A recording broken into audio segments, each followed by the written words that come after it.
प्रधानमंत्री नरेंद्र मोदी युवाओं को सरकारी नौकरी देने के मिशन मोड में आ गए हैं। अगले साल दिसंबर तक नौकरियों की बहार आने वाली है। 18 महीने यानी 1.5 साल में मोदी सरकार 10 लाख सरकारी नौकरियां देने जा रही है। नौकरी देने के इस मिशन मोड को पीएम खुद लीड कर रहे हैं।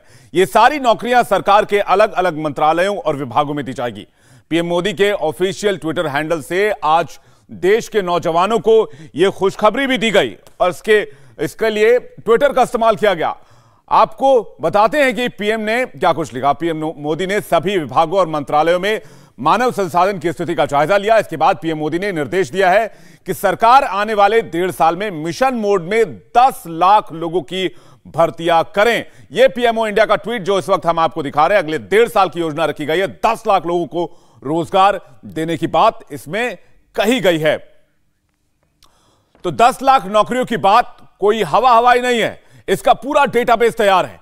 किस सेक्टर में कितने खाली पद हैं, इसकी पूरी डिटेल हम आपको बताते हैं। सबसे पहले शुरुआत कर रहे हैं लुभावनी डिफेंस की नौकरी से।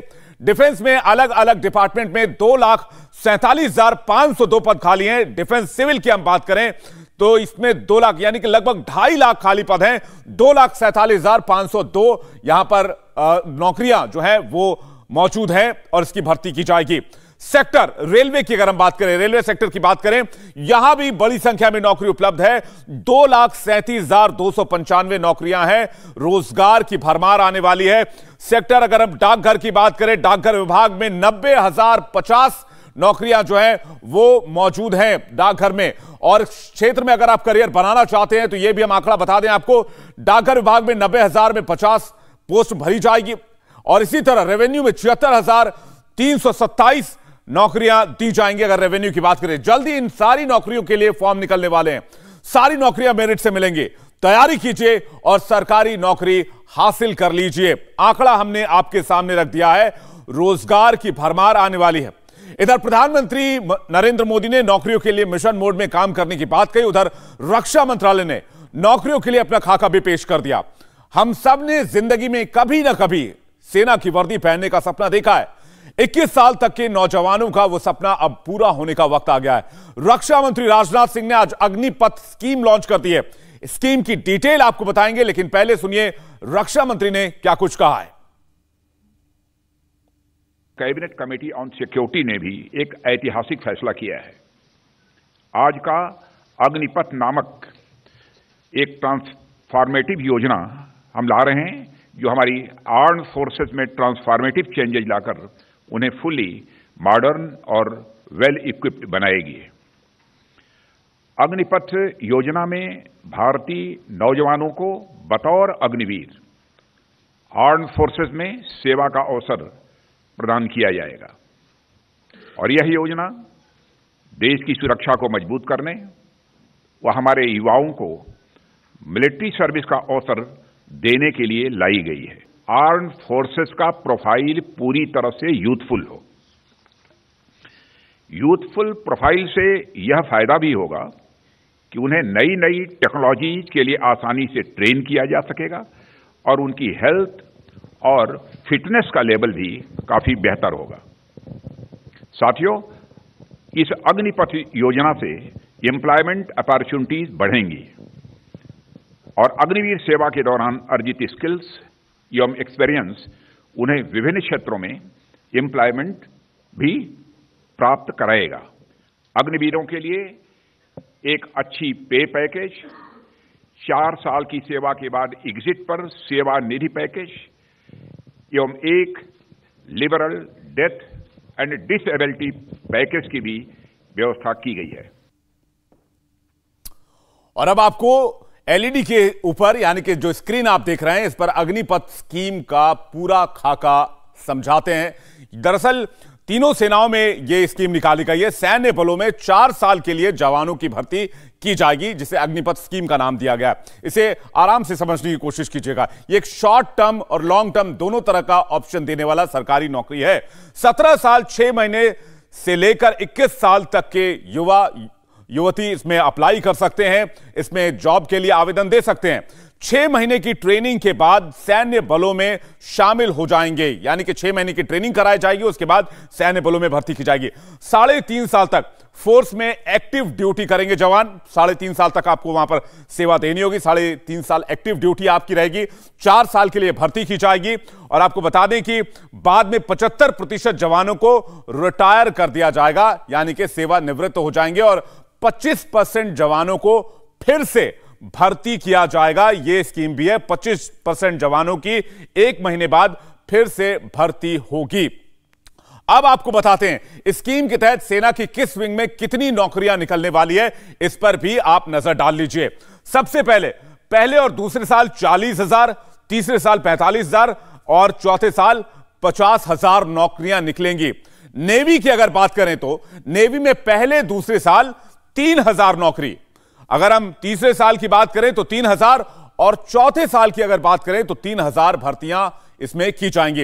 एयरफोर्स की बात भी कर लेते हैं। एयरफोर्स की बात करें तो पहले साल 3,500, अगर हम एयरफोर्स की बात करें जो आंकड़ा हमें मिल रहा है 3,500, तीसरे साल अगर हम बात करें तो 4,400 और चौथे साल 5,300 नौकरियां एयरफोर्स में दी जाएंगी, वायुसेना में दी जाएंगी। ये 4 साल की नौकरी होगी, लेकिन इसमें 75% लोग रिटायर हो जाएंगे 3.5 साल के बाद, जबकि बताया जाता है 6 महीने के बाद 25% जो है उनको फिर से भर्ती किया जाएगा। और अब बात करते हैं सैलरी पैकेज की। अब इसकी डिटेल भी जरा ध्यान से देख लीजिए कि पैसा कितना मिलने वाला है। पहले 3 साल तक हर महीने 30,000 रुपए मिलेंगे। चौथे साल तक सैलरी बढ़कर 40,000 रुपए हो जाएगी और सैलरी का 70% हिस्सा हाथ में आएगा, बाकी 30% सरकार अपने पास रख लेगी, जो बाद में दिया जाएगा। यह डिपॉजिट सरकार के पास सेवा निधि के तौर पर किया जाएगा। सेवा निधि में 30% आपका होगा और इतना ही सरकार भी अपने पास जमा करेगी। 4 साल बाद यह पूरा पैसा वापस कर दिया जाएगा। 10 से 12 लाख रुपए उस वक्त दिए जाएंगे जो पूरी तरह से टैक्स फ्री होगा। इस दौरान अगर किसी की तरह की शहादत होती है या विकलांगता हो जाती है तो उसके लिए भी सरकार ने पूरा इंतजाम कर रखा है, उसके लिए भी पूरी प्लानिंग कर ली गई है। लेकिन सवाल यह है कि 4 साल की सर्विस के बाद जवान क्या करेंगे, आखिर उनकी बाकी जिंदगी कैसे गुजरेगी, यह सवाल आपके जहन में आ रहा होगा। तो आपको बता दें कि सरकार की अग्निपथ नीति को इस बारे में सोचकर भी तैयार किया गया है। जो युवा बताया जा रहा है कि आर्म फोर्सेस में नौकरी करेंगे, उन्हें इसका डिप्लोमा दिया जाएगा, क्रेडिट स्कोर भी दिया जा सकता है। अगर कोई आगे की पढ़ाई करना चाहता है तो आर्मी में सर्विस या डिप्लोमा या क्रेडिट स्कोर उसके काफी काम आने वाला है ताउम्र उसके करियर में। आर्मी से रिटायरमेंट के बाद सरकार भी उन्हें नए रोजगार तलाशने में मदद करेगी। सरकार का स्किल डेवलपमेंट मंत्रालय उन्हें नए गुर सिखाएगा। रिटायरमेंट के बाद ये जवान पुलिस या सेंट्रल पैरामिलिट्री फोर्सेस में भी नौकरी हासिल कर सकते हैं। इससे पुलिस फोर्स के जवानों को भी काफी सहूलियत होगी ड्यूटी में, उनको ट्रेंड जवान मिलेंगे, पुलिस डिपार्टमेंट को काफी फायदा होगा। कॉर्पोरेट सेक्टर से भी जुड़ी ड्यूटी मिल सकती है। टूर ऑफ ड्यूटी पॉलिसी में काफी दिलचस्पी इसमें दिखाई है। सेना से ट्रेंड ये जवान रिटायर होने के बाद कॉर्पोरेट वर्क फोर्स का भी हिस्सा बन सकते हैं। कॉर्पोरेट सेक्टर में भी नौकरी करने का मौका मिल सकता है। बड़ी बात यह है कि इस पॉलिसी से सिर्फ नौजवानों को सेना में सेवा करने का मौका नहीं मिलेगा, इससे सरकार को भी फायदा होगा। जी हां, इस पॉलिसी से हजारों करोड़ रुपए बचेंगे। यह रकम तीनों सेनाओं के मॉडर्नाइजेशन यानी कि आधुनिकीकरण में इस्तेमाल किया जाएगा। नए हथियार खरीदे जा सकेंगे, सेना का सैलरी पेंशन का जो खर्च है वो बचेगा। पहले जो अग्निपथ की जरूरत क्यों है इसके बारे में हम आपको बता दें।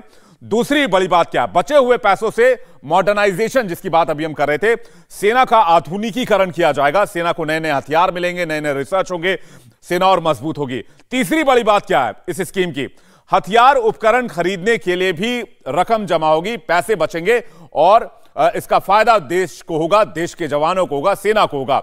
अभी 60% रक्षा बजट पेंशन और सैलरी में चली जाती है। ये एक जरूरत का हिस्सा है, लेकिन एक बड़ा हिस्सा जो है पेंशन और सैलरी पर खर्च होता है। तो ये चौथी बात है। और आपको बता दें इससे सेनाओं में सभी वर्गों को बराबर का मौका मिलेगा, ये भी एक इस पर बड़ी बात है। और सरकारी खजाने पर पेंशन का बोझ नहीं आएगा। डिफेंस बजट के एक बड़े हिस्से की बचत होगी। जो रकम बचेगी उसे मॉडर्न वेपन सिस्टम खरीदे जा सकेंगे, मॉडर्न वेपन्स खरीदे जा सकेंगे। अभी 10 साल की सर्विस देने वाले जवान पर 5 करोड़ रुपए से ज्यादा का खर्च आता है। अभी बता दें आपको कि इन रेजिमेंटों में बाहरी लोगों की भर्ती पर रोक है, बाहरी लोगों को भर्ती नहीं कर सकते। इसमें भी बड़ी सहायता मिलेगी अग्निपथ स्कीम की वजह से। अग्निपथ स्कीम जो लाया जा रहा है सरकार की तरफ से, और आपको हम जल्दी जल्दी से बता दें कि इसमें और क्या फायदा होने वाला है। सेनाओं में खाली जगह पर जल्दी भर्तियां हो सकेंगी, क्योंकि अभी भर्तियों में थोड़ा वक्त लगता है। अभी सेना में करीब 1.25 लाख जवानों की कमी है, जो सरकार जल्द से जल्द पूरा करना चाहती है, और इसके लिए अग्निपथ स्कीम लेकर आ रही है। सामान्य भर्ती में अगर इस कमी को पूरा करते हैं, जो भर्ती प्रक्रिया उसमें 6 से 7 साल का वक्त लग सकता है। यह एक बहुत लंबा टाइम है, लेकिन सरकार चाहती है यह काम जल्द से जल्द पूरा हो, और अग्निपथ स्कीम के जरिए इसे आसानी से और बहुत जल्द पूरा किया जा सकता है। इसलिए स्कीम को इंट्रोड्यूस किया गया है, जिसमें देश का कोई भी जवान जो 17.5 साल से 21 साल तक का है, वो जाकर नौकरी कर सकता है, और उसके बाद 4 साल के बाद भी उसके पास बहुत सारे ऑप्शन होंगे करियर के। अब आपको बताते हैं अग्निपथ से कैसे होगी सेना को भारी बचत। फिलहाल 10 साल के एसएससी पर करीब 5 करोड़ रुपए खर्च होते हैं। अगर आप यहां देखें 5.1 करोड़ रुपए, और अग्निवीरों पर अगर हम बात करें तो 4 साल की सर्विस में 80 से 85 लाख रुपए ही इस पर खर्च आएगी। अगर एसएससी से तुलना करें तो 1000 जवानों पर 11,000 करोड़ रुपए बचेंगे। वहीं सैलरी और पेंशन का बोझ भी 30% तक कम हो जाएगा, यानी कि 11,000 करोड़ की बचत 1000 जवानों पर, और सैलरी पेंशन का बोझ 30% तक पहले के मुकाबले में कम हो जाएगा। यानी सरकार पर भी कम बोझ आएगा, और खजाने में जो पैसा बचेगा वो सेना के आधुनिकीकरण पर खर्च किया जाएगा। तो ये जो है प्रति जवान हम आपको बता रहे हैं, अगर इस स्कीम को, जो स्कीम लाई जा रही है उसके हिसाब से चले तो ये सीधे सीधे जो है वो 30% तक बोझ सैलरी और पेंशन में कम हो जाएगा। रक्षा बजट का अभी हम बात करें तो 60% जो हिस्सा है वो सैलरी और पेंशन में जाता है। 10 साल के एसएससी पर 5.25 करोड़ लगभग, अगर हम बात करें 14 साल के एसएससी पर 6.83 करोड़ खर्च होता है, लेकिन ये जो हिस्सा है उस पर जो बोझ है वो कम हो जाएगा। Army chief general Manoj Pande ने बताया कि अग्निपथ वीर 4 साल तक सेना में रहेंगे, उसके बाद वो रेगुलर कैडर के लिए अप्लाई भी कर सकते हैं, और मेरिट के हिसाब से 25% जवानों को रेगुलर कैडर में मौका दिया जाएगा, उनको रेगुलर कैडर में डाल दिया जाएगा। तो भारत की ताकत को रिफॉर्म करने की तैयारी है पूरी तरह से। Army chief general Manoj Pande ने कहा कि अग्निपथ वीर को पहले साल में हर महीने 30,000 सैलरी मिलेगी।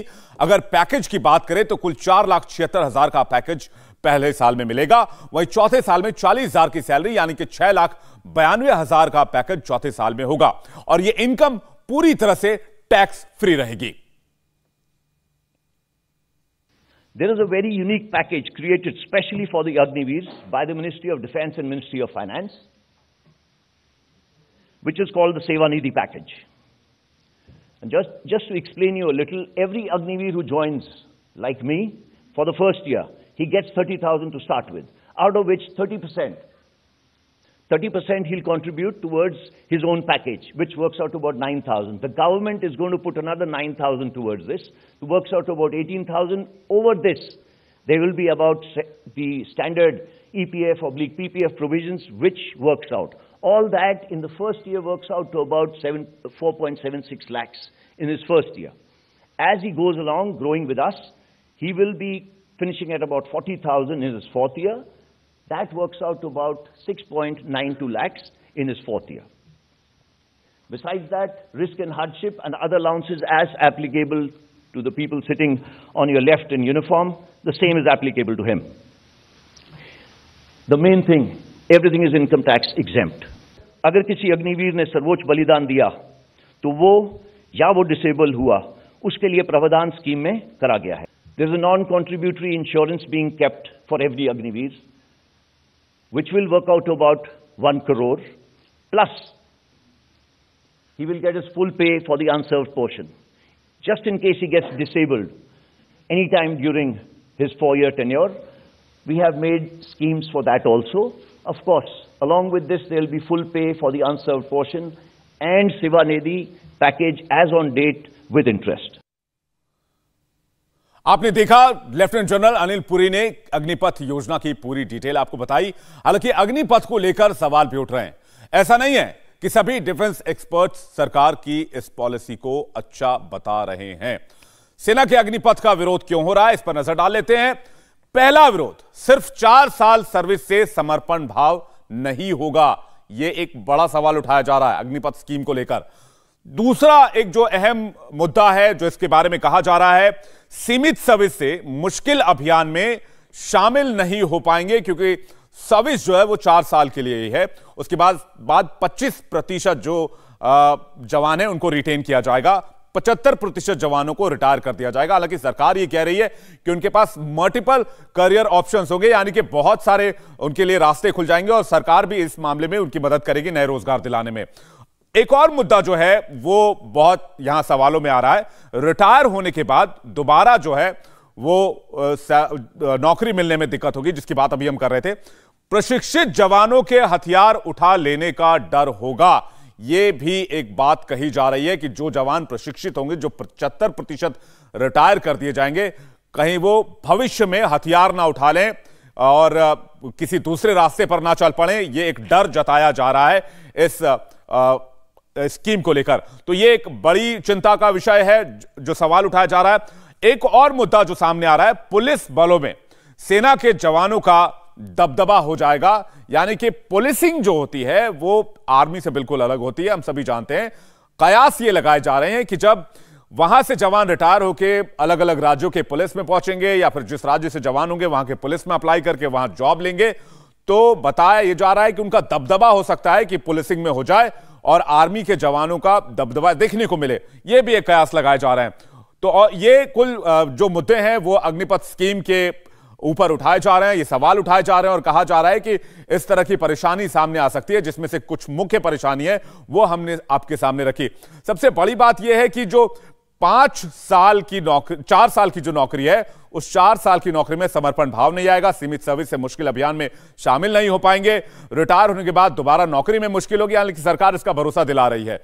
प्रशिक्षित जवानों के हथियार उठा लेने का डर होगा और पुलिस में आर्मी के जवान आएंगे तो आर्मी का दबदबा पुलिस के जवान पुलिस बल में देखने को मिलेगा। यानी कि साफ तौर पर कुछ इसमें अहम बिंदुओं को उठाया गया है।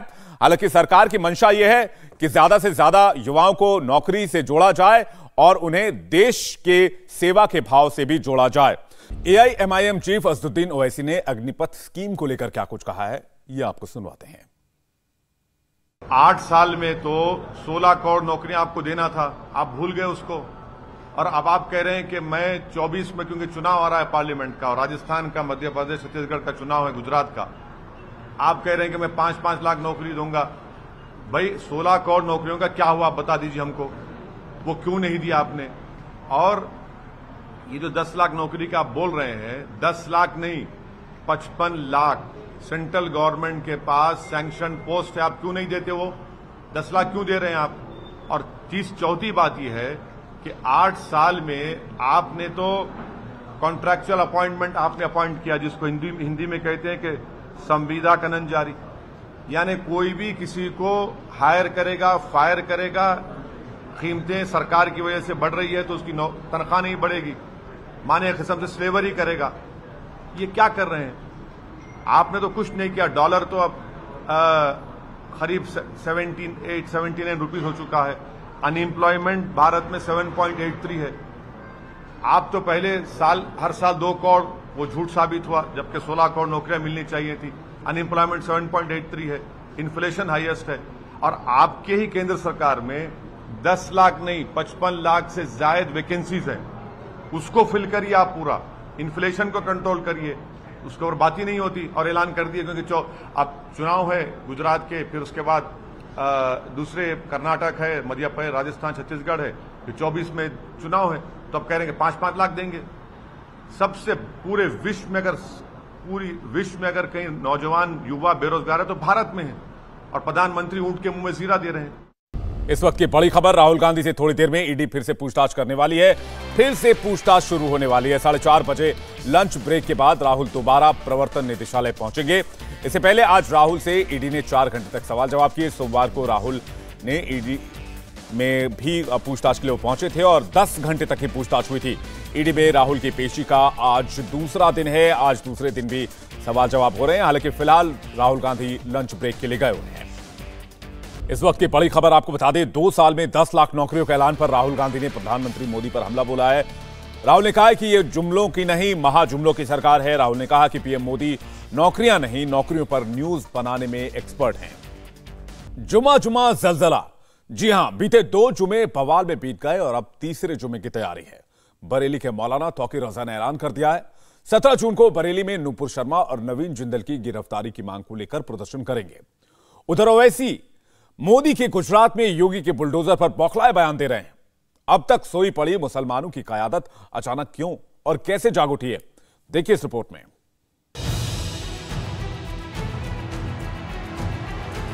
भाजपा के लोग अजय टैनी का घर नहीं तोड़ते, आफरीन फातिमा का घर तोड़ते।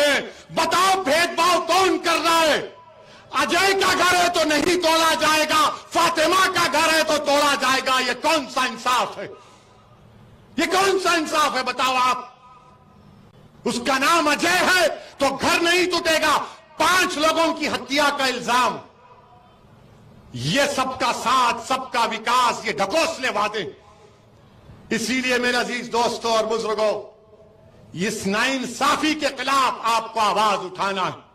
हम देश के प्रधानमंत्री से अपील कर रहे हैं, ये बुलडोजर जो आप घरों पर चला रहे हैं, एक समुदाय के घरों पर चला रहे हैं प्रधानमंत्री, देश के संविधान को आप कमजोर कर रहे हैं। ये देश चलेगा तो संविधान से चलेगा, तो फिर बंद कर दो अदालत को, ताला लगा दो अदालत को, जजस को कह दो कि अदालत मत आओ, क्योंकि मुख्यमंत्री तय करेगा कौन मुल्जिम है। क्या जरूरत है अदालत की? फिर क्या जरूरत है पुलिस की कि तुम अजय के घर को नहीं तोड़ते और फातिमा के घर को तोड़ते हो? तो याद रखो, शहजादी जन्नत का वास्ता देकर कह रहा हूं, अल्लाह शहजादी जन्नत के सदक़े में जालिमों को शिकस्त देगा इंशाअल्लाह ताला। तकरीर का लहजा मजहबी है मगर एजेंडा प्योर पॉलिटिकल। इस तेवर को देखिए और समझिए, अगला जुमा भी आने वाला है। इस तकरीर के बाद मुस्लिम नौजवानों से कहने की जरूरत नहीं होगी, आज फिर जुम्मा है, चल बाहर निकल। भाईजान की ये तकरीर ही दिमाग में पैबस्त रहेगी। ओवैसी को योगी की आंधी में उड़ जाने का गम इतना है कि यूपी के मुसलमानों को कोसने से भी नहीं चूका। उत्तर प्रदेश में यही कह रहा था मैं पुकार पुकार कर कि अपनी पार्टी को मजबूत करो, अपने नुमाइंदों को कामयाब करो। मगर वहां के लोग, बड़े लोग, बहुत बड़े लोग हैं, आज खामोश बैठे हुए हैं। वो बोल रहे थे नहीं नहीं सरकार बदलना है।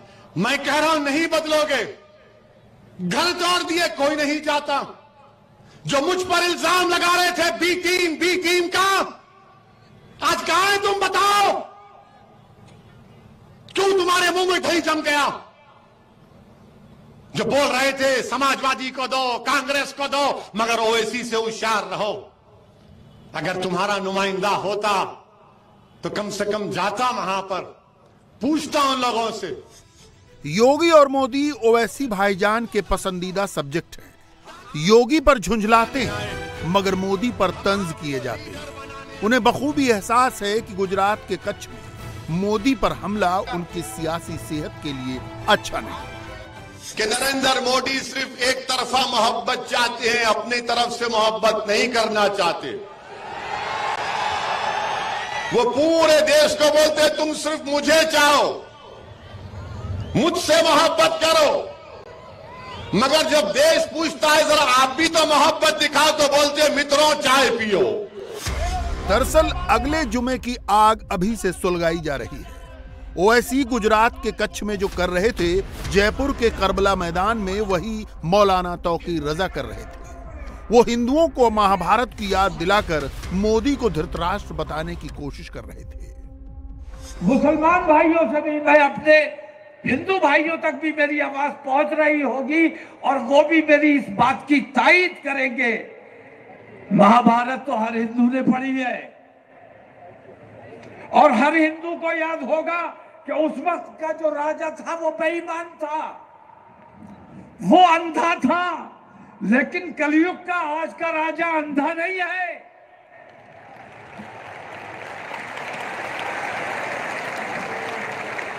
वो बहरा बना हुआ था, सब कुछ देख रहा था, सब कुछ समझ रहा था, लेकिन बेईमानी का साथ दे रहा था।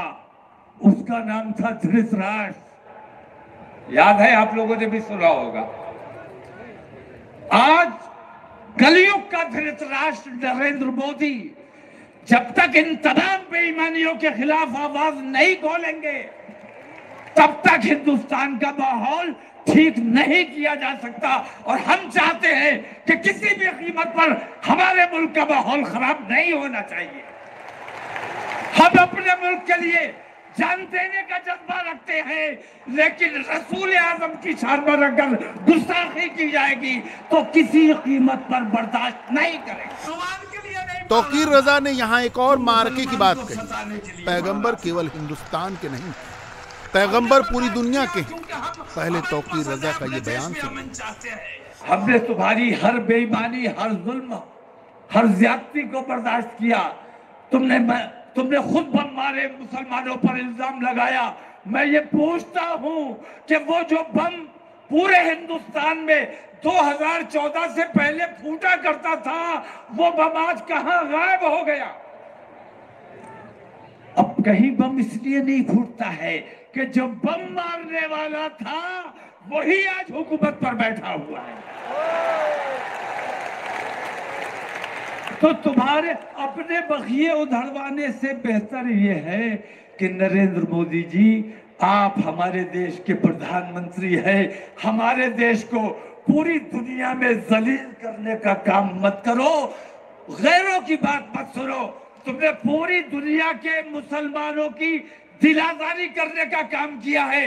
हमारी मस्जिदों पर हमारे ऊपर जुल्म किया। कभी गल्फ कंट्रीज हमारी हिमायत के लिए नहीं आई, ना हम कभी उन्हें बुलाने गए कि आओ हिंदुस्तान में हमारे ऊपर ये जुल्म हो रहा है, हमारी मदद करो। आज वो खुद मजबूर हुए हैं आने के लिए, क्योंकि उनके रसूल की शान में गुस्ताखी की गई है। और रसूल हिंदुस्तान के नहीं है, पूरी दुनिया के हैं।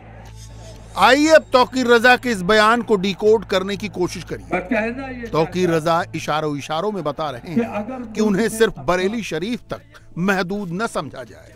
उनका रिश्ता पूरे इस्लामी वर्ल्ड से है। मजहब के मुखौटे में सियासत की बात, सूफी इस्लाम इन लीडरान के लिए कब पॉलिटिकल इस्लाम हो जाता है कहना मुश्किल है। कच्छ का रण हो या करबला का मैदान, ये जद्दोजहद 2014 से जारी है। मोदी ने आने के साथ ही मुस्लिम वोट बैंक की पॉलिटिक्स खत्म कर दी। सत्ता के साथ गलबहियां डाले रहने वाले भाईजान को कोई पूछने वाला नहीं था। राम मंदिर के निर्माण की राह खुली, कश्मीर से धारा 370 हट गई, सरकार सीए एनआरसी ले आई। मुसलमानों को डरा डरा कर वोट बैंक का सौदा करने वाले भाईजान कुछ नहीं कर सके। उनको पूछने वाला कोई नहीं बचा, तो अब एक नया मसला मिला है, पैगंबर के अपमान का। अब इस मसले को जुमा दर जुमा जगाए रहने की साजिश है। पिछले जुम्मे को सहारनपुर से प्रयागराज तक तांडव हुआ। अब तौकीर रजा अगले जुम्मे की मंसूबाबंदी कर रहे हैं। के मंच पर कॉमिकल दिख रहे थे, अजमेर में इंडिया टीवी के सामने संजीदा हो गए। अब जो मैं 17 का प्रोग्राम कर रहा हूं, उसमें मैंने ये किया है कि कोई एहतजाज नहीं किया जाएगा, कोई नारेबाजी नहीं होगी, कोई घेराव नहीं किया जाएगा, सड़कों पर जाम नहीं लगाया जाएगा। एक हमारा अलग कैंपस है, इस्लामिया इंटर कॉलेज की फील्ड है, उसमें हम तमाम लोग जमा होंगे, बैठेंगे। सिर्फ 2 घंटे का कार्यक्रम है। दुरूद शरीफ पेश करेंगे और अपने देश की एकता के लिए, भाईचारे के लिए, अमन व अमान के लिए, और देश की जो पूरे दुनिया में बदनामी हो रही है उसके लिए हम दुआ करेंगे। और अपने प्रधानमंत्री की सद्बुद्धि के लिए दुआ करने का ये कार्यक्रम है हमारा। अगर ये आपको लगता है कि कहीं प्रोटेस्ट है हमारा, तो इसको प्रोटेस्ट का नाम देना ठीक नहीं होगा। प्रोटेस्ट हम इसके बाद करेंगे। अगर इस कार्यक्रम से हमें दुआ करने से भी अगर हमें रोका जाता है तो प्रोटेस्ट ऐसा होगा फिर गोलियां चलाइए, लाठियां चलाइए, रसूल की शान में गुस्ताखी तो बर्दाश्त नहीं की जा सकती। एक बार फिर उन्होंने ये बताया कि पैगंबर दुनिया के तमाम इस्लामी मुल्कों के हैं। हालांकि बड़ी सफाई से वो फिर ये कहकर बच निकलते हैं कि उन मुल्कों से उनका कोई वास्ता नहीं, प्रधानमंत्री को उनके आगे नहीं झुकना चाहिए। तौकीर रजा हो या ओवैसी भाईजान, सबका अपना अपना गेम है। भूल गए हों तो हम एक बार फिर याद दिला दें, ये वही तौकीर रजा हैं जो 2022 के चुनाव में कांग्रेस को यूपी में सपोर्ट कर रहे थे। प्रियंका गांधी के साथ उनकी तस्वीरें वायरल हो रही थी, मगर 2017 में 7 सीटें पाने वाली कांग्रेस 2022 में 2 सीटों तक सिमट कर रह गई। जब घरेलू सियासत से तमाम उम्मीदें जाती रहीं तो अब एक किरण मुस्लिम उम्मा से दिखी है। नूपुर शर्मा विवाद के पखवाड़ा भर गुजर जाने के बाद भी मुस्लिम लीडर खामोश रहे। जब अरब और इस्लामी देशों से प्रतिक्रिया आई तो अचानक भाईजान जोश में आ गए। पहले जुमे को कानपुर में पत्थरबाजी हुई, दूसरे जुमे को देश के अलग अलग हिस्सों में प्रदर्शन हुए। अब अगले जुमे यानी 17 जून को फिर धरना प्रदर्शन की तैयारी है। दरअसल अरब मुल्कों के मुंह खोलने के बाद माहौल बनाया जा रहा है कि मोदी सरकार झुक गई, जबकि सरकार का इस मामले पर स्टैंड दो टूक था। सरकार अपना काम करेगी और नूपुर शर्मा की पार्टी अपना काम करेगी। सरकार किसी पार्टी की नहीं होती। बीजेपी ने नूपुर को 6 साल के लिए सस्पेंड कर दिया, सरकार ने FIR दर्ज कर लिया। जाहिर है एक्शन हो चुका है। फिर इस बवाल का मतलब क्या है? यह सवाल बिहार के मुख्यमंत्री नीतीश कुमार का है। जो कुछ भी किसी ने कोई स्टेटमेंट दिया तो उस पर तो कोई एक्शन हो ही गया और कहा ही है, केस तक FIR भी हो गया, सब कुछ हो गया। तो उसके बाद भी अगर इस तरह की कोई बात हो रही है तो इस पर जरूर ध्यान रखना चाहिए। देखिए, कभी कभी आप चाहे जितना भी करिएगा ना, कुछ लोग, हमको तो लगता है कि जरा कुछ जानबूझ करके आपस में झगड़ा करना चाहते हैं। कोई ज़रूरी नहीं है कि स्वाभाविक रूप से कोई चीज़ हो। तो जब इस बात को लेकर के एक्शन भी किया, सब कुछ किया, तो फिर इस तरह से क्या करने की ज़रूरत है? इसलिए हम तो इसके, भाई हमको तो आश्चर्य होता है। और अपने बिहार में चूँकि एक ही दिन 10-11 जगह, कई जगह पर लोग को जुलूस निकाला, क्या निकाला, वैसे ही शाम में जैसे ही जानकारी हुई और हम रिव्यू कर रहे थे दूसरे मामलों का, और उसी दिन शाम में जब पता चला तो फिर हमने फिर अधिकारियों को बुलाया। यहीं पर हैं ही सब, चीफ सेक्रेटरी हैं, आपके DGP, सब लोगों को बुलाया और कहा कि तत्काल देख लीजिए कि कहीं कुछ नहीं हो। तो नीतीश कुमार का सवाल मायने रखता है, इसलिए कि सुनियोजित षड्यंत्र के तहत विवाद की आग भड़काई गई। इसमें पाकिस्तान और कुछ अन्य देशों के हजारों non verified internet media account जुटे थे। फर्जी खबरों पर नजर रखने और फैक्ट चेक करने वाले digital forensics research and analytics centre की रिपोर्ट में ये बात सामने आई है। रिपोर्ट बताती है कि किस तरह भरमाने वाली सूचनाओं के माध्यम से मुस्लिमों को भड़काया गया। DFRAC के मुताबिक अलग अलग मुल्कों से 60,000 से ज्यादा नॉन वेरीफाइड अकाउंट इस आग को भड़काने के लिए अलग अलग हैशटैग का प्रयोग कर रहे थे। इनमें से 7100 से ज्यादा अकाउंट पाकिस्तान से ही संचालित हो रहे थे। इन अकाउंट्स के जरिए आधारहीन बातें पोस्ट की गईं और लोगों को भड़काया गया। इन्हीं हैशटैग के जरिए बातें इस्लामिक मुल्कों तक पहुंचाई गई। लेकिन भाईजान भूल जाते हैं कि इस्लामिक देशों को ऐतराज पैगंबर के अपमान का था। ईरान जैसे देशों ने तो ये भी कहा कि वो भारत के एक्शन से संतुष्ट हैं। कुवैत ने अपने देश में प्रदर्शन करने वाले पाकिस्तानियों और बांग्लादेशियों को निकाल बाहर करने की चेतावनी दे दी है। मगर हद तो बंगाल में हो रही है, जहां जुमे से शुरू हुए हिंसक प्रदर्शन रविवार तक चल रहे थे। रविवार को नदिया में उग्र प्रदर्शनकारियों ने स्टेशन पर खड़ी एक ट्रेन को निशाना बनाया, जबकि ममता इसी बहाने अपना पॉलिटिकल स्कोर सेटल करने में लगी हैं। हिंसक प्रदर्शनकारियों से तो वो हाथ जोड़कर अपील करती हैं, मगर बीजेपी नेताओं को हावड़ा, मुर्शिदाबाद और नदिया के दौरे से रोकती हैं। और इस वक्त बड़ी खबर आ रही है, रांची पुलिस ने दंगाइयों की तस्वीर जारी कर दी है। रांची पुलिस ने 2 पोस्टर में दंगाइयों की तस्वीर जारी की है। पहले पोस्टर में 18 जबकि दूसरे पोस्टर में 15 दंगाइयों की तस्वीर जारी की गई है। रांची पुलिस ने कहा है कि दंगाइयों की सूचना देने वालों की जानकारी गोपनीय रखी जाएगी। ये उन दंगाइयों की तस्वीर है जिन्होंने शुक्रवार को जुमे की नमाज के बाद कानून अपने हाथ में लिया था, बीच सड़क पर पथराव किया था, मंदिरों को निशाना बनाया था।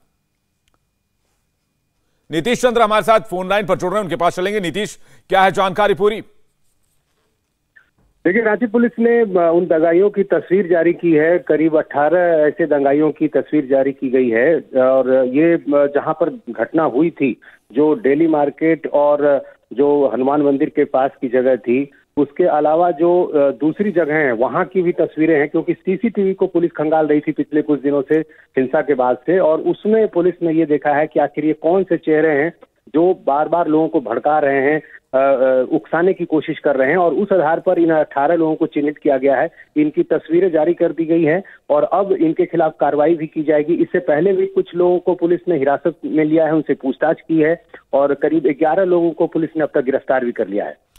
शुक्रिया नीतीश इस जानकारी के लिए। ऐसा लग रहा है रांची पुलिस भी योगी के जो मॉडल है योगी सरकार की पुलिस का, उसी के ऊपर चलती दिखाई दे रही है। हालांकि रांची पुलिस ने पहली बार ये पोस्टर जारी किए हैं। दो पोस्टर में 33 दंगाइयों की तस्वीर हम आपको दिखा रहे हैं।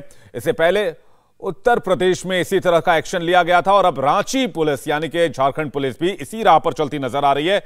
पहली पोस्टर में 18 और दूसरे पोस्टर में 15 दंगाइयों की तस्वीर जारी की गई है। यह भी कहा गया है कि इनकी सूचना देने वालों का नाम गोपनीय रखा जाएगा। इंडिया टीवी हर वक्त हर जगह डाउनलोड करने के लिए सर्च करें India TV news Google play store या ऐप स्टोर पर।